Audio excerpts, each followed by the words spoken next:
आज का जो विषय है रसायन का ऑक्सीकरण तथा अवकरण बहुत ही इम्पोर्टेंट टॉपिक है। रासायनिक प्रतिक्रिया के एक प्रकार में से है और विभिन्न कक्षाओं में इसका उपयोग होता है और साथ ही कंपटीशन के एग्जाम में बहुत ज़्यादा इसका उपयोग होता है। हम यहाँ पर देख रहे हैं कि आज ऑक्सीकरण अवकरण की परिभाषा को समझेंगे। ठीक है, यहाँ पर छोटा टॉपिक है ये, लेकिन इसकी व्याख्या करने में विभिन्न उदाहरणों को लेते हुए जब हम चलेंगे तो थोड़ा बड़ा हो जाएगा। तो यहाँ पर सबसे पहले हम समझते हैं कि इसकी परिभाषा को देखते हैं, क्या क्या चीज की परिभाषा इसमें देखना होगा।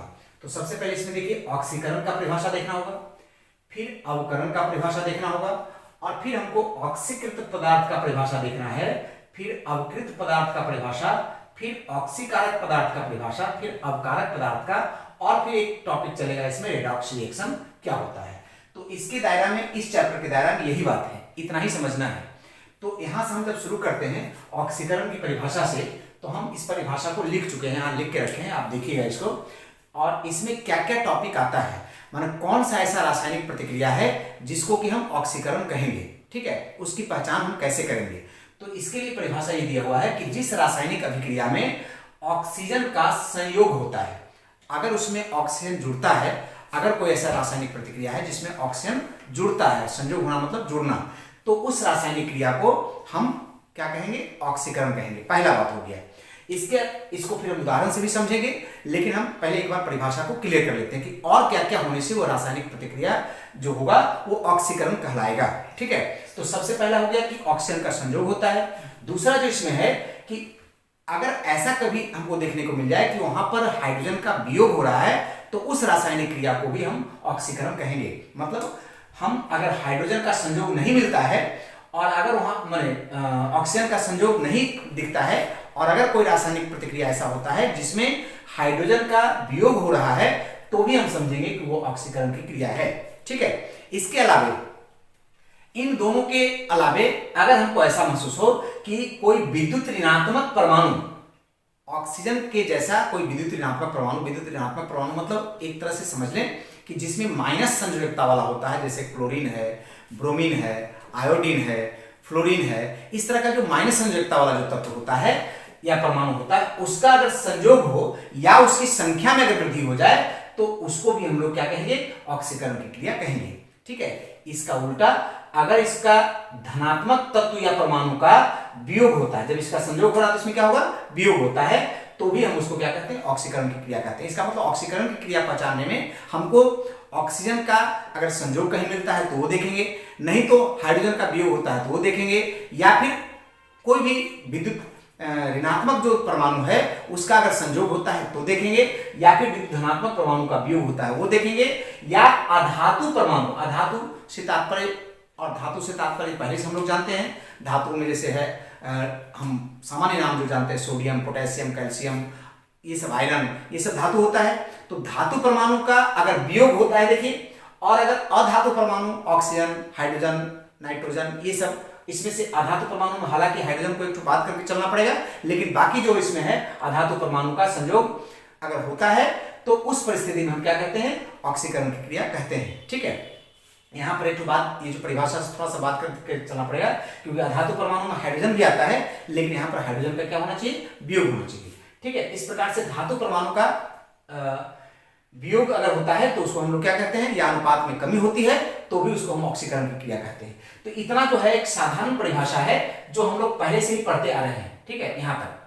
लेकिन उसके बाद फिर इलेक्ट्रॉनिक सिद्धांत के आधार पर एक छोटा सा परिभाषा आया है, उसकी व्याख्या भी हम लोग को करना पड़ेगा ऑक्सीकरण अवकरण में। वो है कि अगर उसमें इलेक्ट्रॉन का त्याग, अगर कोई ऐसा रासायनिक क्रिया होता है जिसके अंदर में परमाणु, जानते हैं कि रासायनिक क्रिया में भाग लेता है मूल रूप से, अगर उसमें परमाणु इलेक्ट्रॉन का त्याग करता है तो उस रासायनिक क्रिया को भी हम लोग क्या कहते हैं, ऑक्सीकरण कहते हैं। और जहां पर परमाणु इलेक्ट्रॉन का त्याग करेगा उसमें उसका धनात्मकता में परिवर्तन आएगा, और वो धनात्मकता क्या होगा, बढ़ेगा, क्योंकि इलेक्ट्रॉन के त्यागने से धनात्मक होता है कोई, तो इस प्रकार से धनात्मकता में भी यदि वृद्धि होता है तो उसको हम लोग क्या कहते हैं, ऑक्सीकरण कहते हैं। इस प्रकार से ऑक्सीकरण की ये परिभाषा हो गए।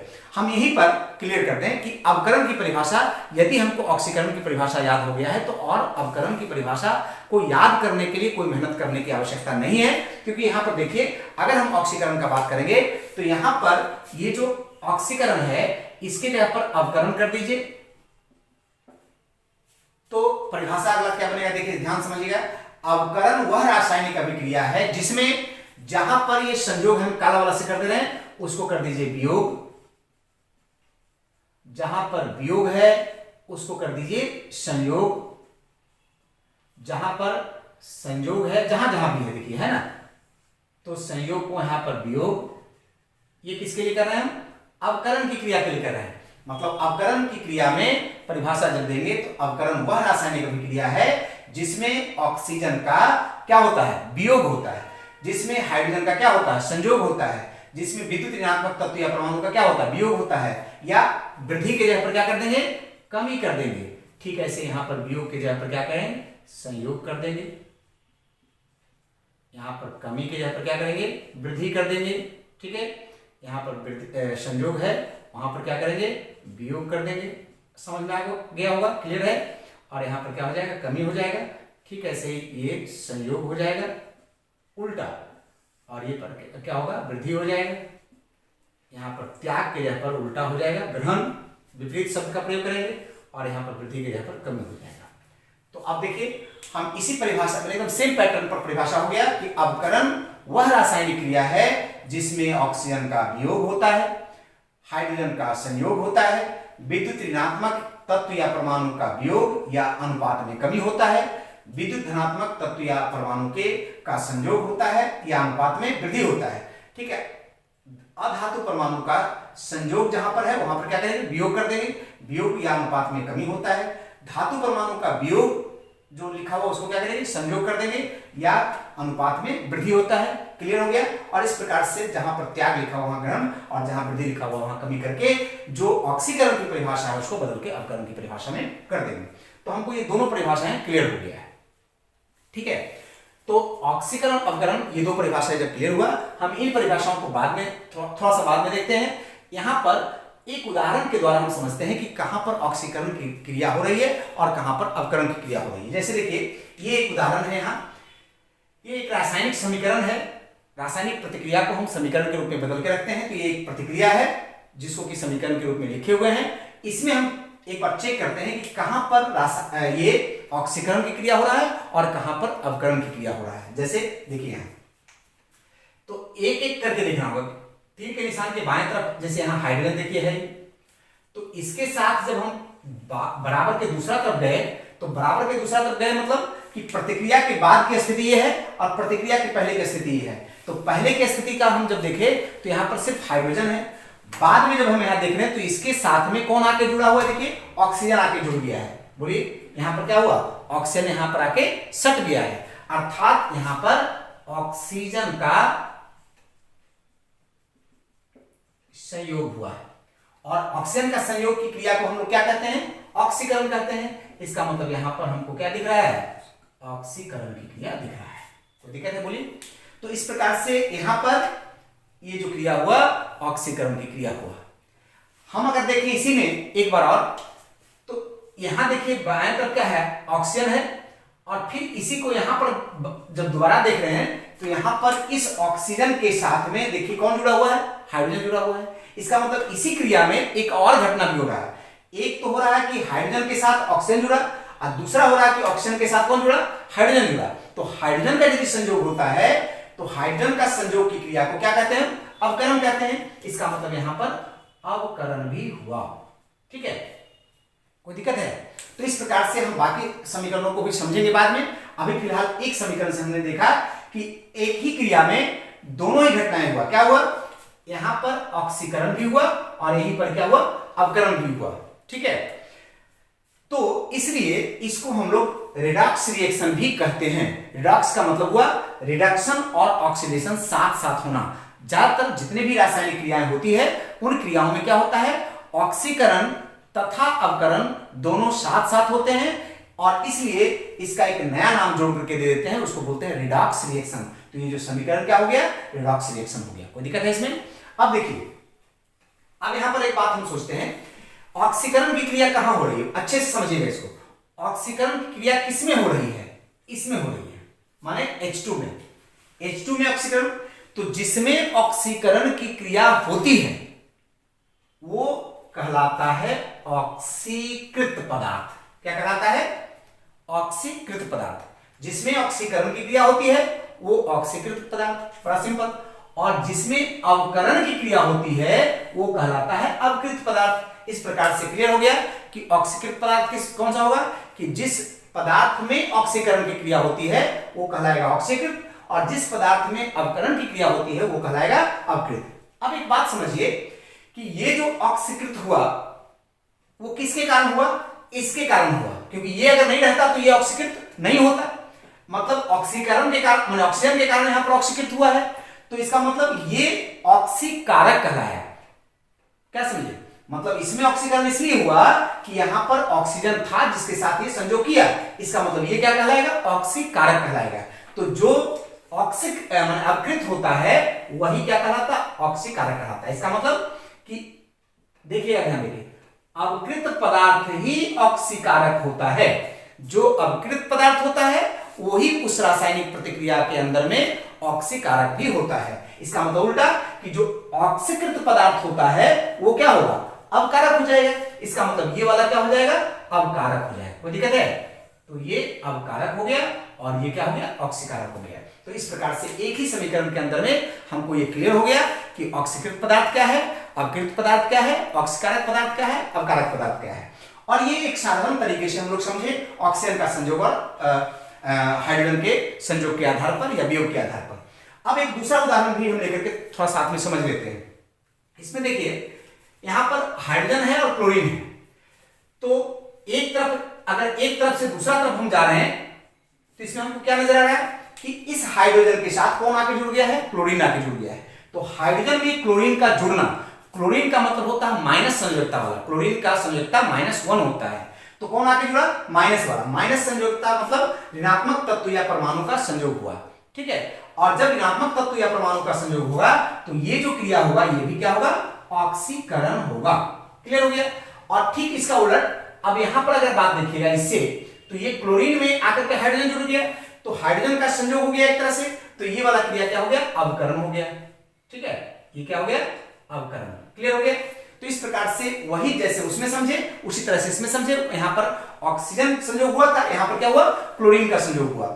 यहां पर तीसरा में देखते हैं, यहां जैसे यहां पर देखिए नाइट्रोजन है, तो हम अब इसको क्लियर कर लेते हैं कि ये नाइट्रोजन के साथ देखिए यहां पर हाइड्रोजन आगे जुड़ा है, तो इसका मतलब नाइट्रोजन में हाइड्रोजन का जुड़ना, नाइट्रोजन में हाइड्रोजन का जुड़ना अवकरण की क्रिया हुआ।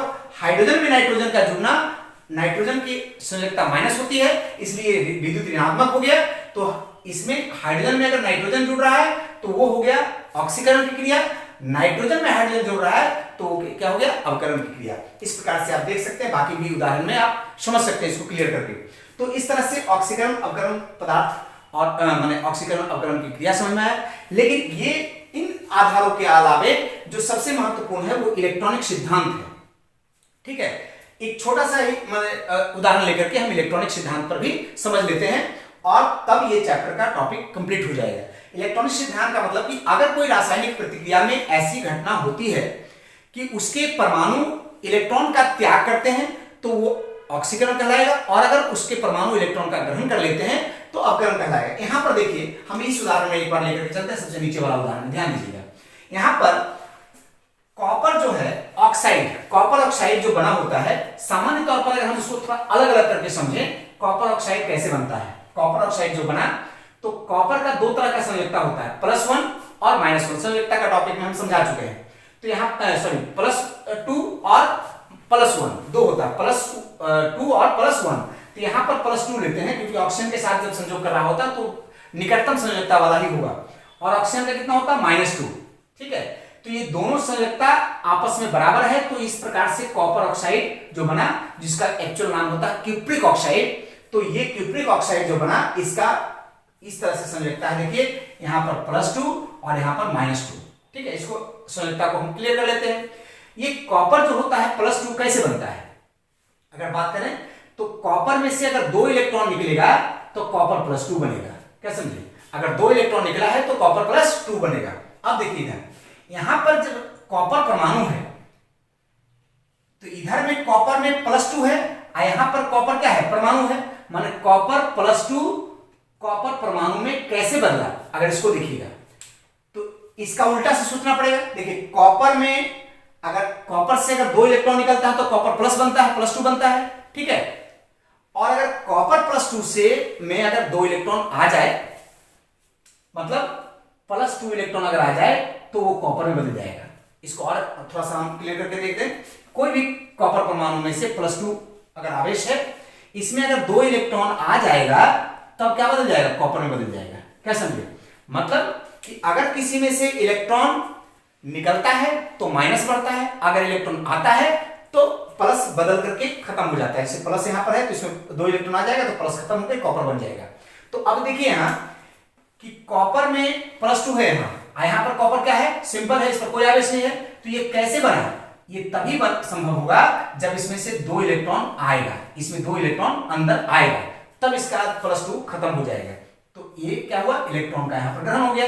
इसका मतलब यहां से जब यहां तक की क्रिया हम देखेंगे तो इलेक्ट्रॉनिक सिद्धांत के आधार पर हम समझे तो ये क्या हो जाएगा, अवकरण की क्रिया हो जाएगा। ऐसे ही किसी परमाणु के अंदर में अगर इलेक्ट्रॉन का त्याग होता है तब हम उसको क्या समझेंगे, अवकरण। माने इलेक्ट्रॉन का त्याग होता है तो ऑक्सीकरण और ग्रहण होता है तो अवकरण। तो हमको इस तरह से समीकरणों में जाकर के देखना पड़ेगा कि वहां पर कहां किसी में इलेक्ट्रॉन का त्याग हो रहा है और कहां इलेक्ट्रॉन का ग्रहण हो रहा है। और किसी माने एक्सरसाइज करते हुए, हम ये कॉन्सेप्चुअल बेस का वीडियो है, एक्सरसाइज करते हुए विभिन्न उदाहरणों में और एक्सरसाइज करते हुए हम अगले वीडियो में इस पर और क्वेश्चन देंगे। ठीक है, आज का वीडियो में इतना ही।